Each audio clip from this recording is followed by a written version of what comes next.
తోట్లూరి పంచాయతీ పుష్పాచలం కొండపైన పుష్పాచలేశ్వర స్వామి స్వామి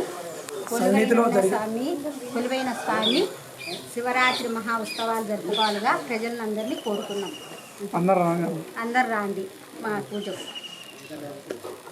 కోట్లూరు పంచాయతీలోని పుష్పాచలం కొండపైన స్వయంభూ శ్రీ పుష్పాచలేశ్వర స్వామి యొక్క దేవస్థానంలో మహాశివరాత్రి సంబరాల సందర్భంగా ఈరోజు కోట్లూరు పంచాయతీ వైస్ ప్రెసిడెంట్ గారు అయినటువంటి కుమారి మేడం గారు, అలాగే వార్డ్ మెంబర్ అయినటువంటి శివారెడ్డి గారి యొక్క సతీమణి నాగసుబ్బమ్మ గారు, అలాగే గ్రామ పెద్దలైనటువంటి నందలూరు వెంకట సుబ్బారెడ్డి గారు, మిగతా గ్రామ పెద్దలందరం కూడా కలిసి ఈరోజు యావత్ హిందూ సమాజానికి కూడా, హిందూ బంధువులందరూ కూడా పాల్గొని ఈ యొక్క మహాశివరాత్రి సంబరాలలో అలాగే జ్యోతి దర్శనం కూడా ప్రతి ఒక్కరు దర్శించుకొని స్వామి వారి యొక్క కృపా కటాక్షం పొందాలని మేము ఈరోజు వైస్ ప్రెసిడెంట్ గారి సమక్షంలో అలాగే గ్రామ పెద్దల సమక్షంలో కూడా మేము తెలియజేస్తున్నాం. అలాగే ఈ యొక్క వాల్ పోస్టును కూడా ఈరోజు బాకరాపురం గ్రామంలో ఉన్నటువంటి వైస్ ప్రెసిడెంట్ గారు అలాగే మెంబరు గ్రామ పెద్దల సమక్షంలో ఆవిష్కరిస్తున్నాం. హర హర మహాదేవ శంభో శంకర.